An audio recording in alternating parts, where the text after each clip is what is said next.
Few of the machines we build today will truly operate in 100 years. 100 years. But as Jed Bull shows us, the Heber Valley Historic Railroad works hard to keep a century-old locomotive riding the rails.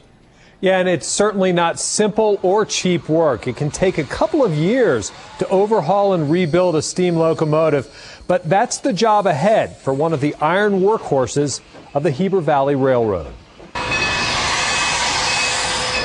This rolling relic at 100 years has powered through the Heber Valley and Provo Canyon more than 3 decades.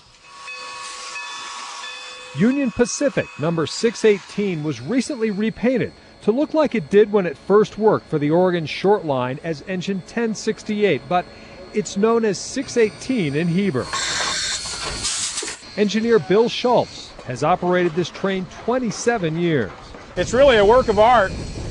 It's amazing the kind of things that they did back in 1907 that we can basically do today.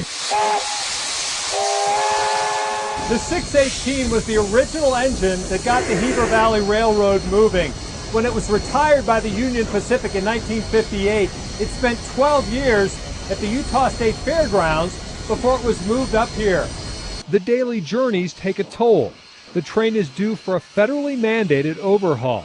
Back at the garage, mechanics work on another century-old locomotive. It's not like we can go to another engine even in a park and steal parts off of it and even to replace it. A lot of it just has to be, what we make here based off the drawings, the original set of drawings we have for the locomotive. The restoration will cost more than $700,000. And we've got to keep them to maintain those standards in order to keep the engines operating. Otherwise, what happens if we don't do this work, we don't do this refurbishment, the engines will be parked, just like this engine behind me. The nonprofit, state-owned railroad needs to raise about $250,000 to match grant money. In the long run, the engine will be better for it, and we'll be able to keep it around for another 100 years. Always a fun ride. The locomotives are a link to our past, of course, and they helped build the West and also kept Utah connected with the outside world.